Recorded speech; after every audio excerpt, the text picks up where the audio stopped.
সরকার এগ্রিকালচারের পক্ষ থেকে আজকে জৈব পদ্ধতির মাছ চাষের মাছ আমরা এই মুহূর্তে ধরার জন্য এবং আপনাদের দেখানোর জন্য আমরা পুকুরে নামবো। এই জাল নিয়ে আমরা এখনই নামছি। আপনাদেরকে আমরা স্বাগত জানাচ্ছি, আপনারা আমাদের সঙ্গে থাকুন। পরবর্তীতে জালে আপনাদেরকে আমরা আবার আমন্ত্রণ জানাবো মাছের সাথে আপনাদের সাক্ষাৎ ঘটানোর জন্য।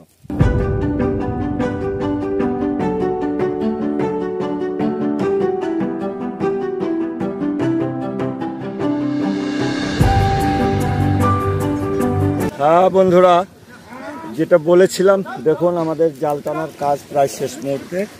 আর কিছুক্ষণের মধ্যেই আমরা জাল টানার কাজ সম্পূর্ণ করে ফেলবো।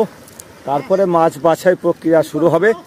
তখন আপনারা সচক্ষে দেখতে পাবেন যে জৈব পদ্ধতির মাছ চাষের মাছের বৃদ্ধি এবং মাছের পরিচর্যার বিষয়গুলো আপনাদের সামনে যেমনি রেখেছিলাম, তেমনি আজকে আপনাদের সামনে আমরা তুলে ধরবো জৈব পদ্ধতির মাছ চাষের বিভিন্ন ধাপে ধাপে মাছগুলো যে তাদের যে বৃদ্ধি সেটা আপনাদের সামনে তুলে ধরবো।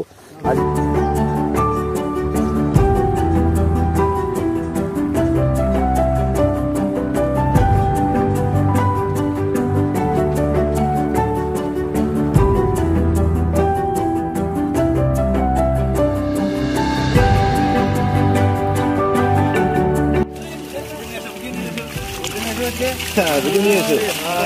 Thank you. এই তো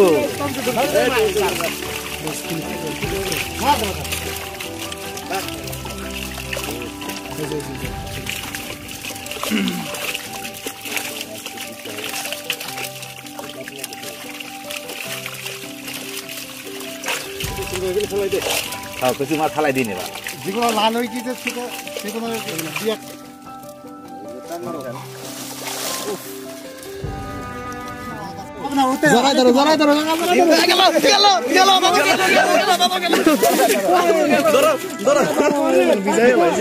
এক বছরের গ্লাস কাপ আবার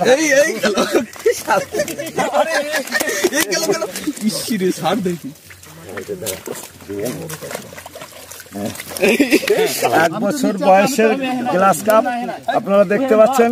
এই মাছটা জৈব পদ্ধতিতে 2 কিলো ওজন হবে। এই মাছটা আমার পুকুরে, এই মাছটাকে আপনারা স্যাম্পল হিসেবে দুই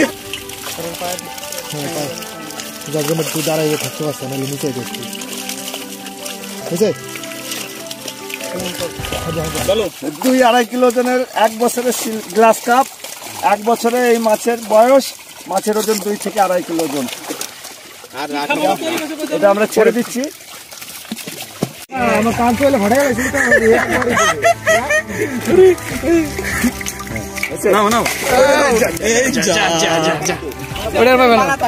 এই দেখুন, জাপানি পুঁটি, 1 বছর বয়স, 500 গ্রাম ওজন। এই মাছটা জৈব পদ্ধতিতে তৈরি মাছ। বলো, দেখুন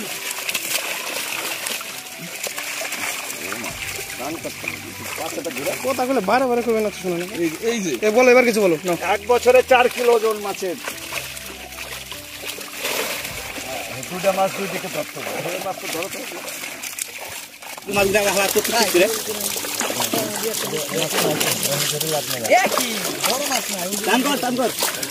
এই যে একটা বড় মাছ